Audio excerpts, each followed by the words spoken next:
Cycles with CyclesGaming.com. I'm bringing you a deck tech of another version of my Emperor Bones. I really like this card, and I'm trying a variety of different decks to see how best we can abuse it or how much fun we can have with it. So I posted a deck tech earlier in the week with Counters Matter, where I was really taking advantage of putting counters on things, including not just Emperor, but Evolution Witness, playing a very grindy mid-range kind of strategy. It was really fun, and it is fun, and I'm going to keep practicing and playing with that. But I wanted to try out this version that I've been thinking about, and that is Emperor of Stomp. So it's Emperor of Bones looking to put a Craterhoof Behemoth onto the battlefield as early as turn 3 and swing for lethal.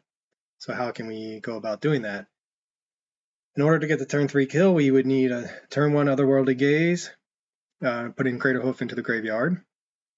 Turn 2, we would flash in Orcish Bowmasters at the end of our opponent's turn, hitting our opponent for 1 damage. Turn 3, untap, play Emperor of Bones, go to combat.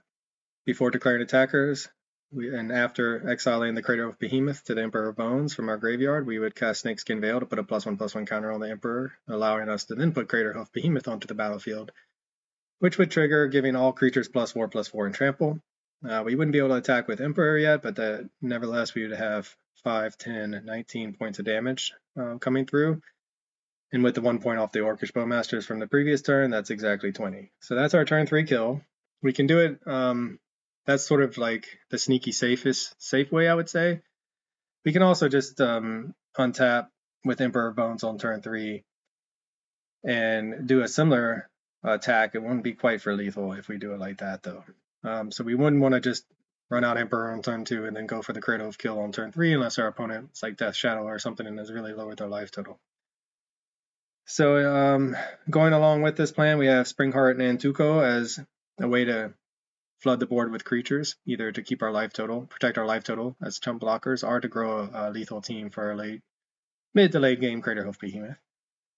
Grizzly Salvage we're going to use as a way to find our combo pieces.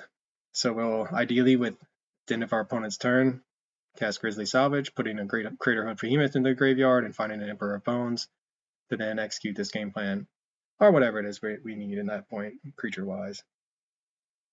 We have Psychic Frog, which is kind of our secondary win condition. Anyone who's played Modern recently knows how powerful the Frog is.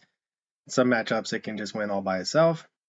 But for us, what we really want to be able to do with it is pitch a Craterhoof Behemoth that we have in our hand into our graveyard so that we can get it back and cheat it onto the battlefield with Emperor of Bones, all while growing the Frog itself. So not only is Psychic Frog a secondary win condition, but it also helps facilitate our combo. Supporting the combo further is just a couple Thought Seizes to clear the way, Fatal Push to help kill problematic permanents while we set up our combo. It's possible we want to go 3 and 3 here. I have the two extra Thought Seizes in the sideboard, but this is the first draft. I'll test it out and post some gameplay for you. Let me know in the comments what you think. Yeah, so this is my Emperor of Stomp main deck. I'm really excited about it. I love Craterhoof Behemoth. I love Emperor of Bones.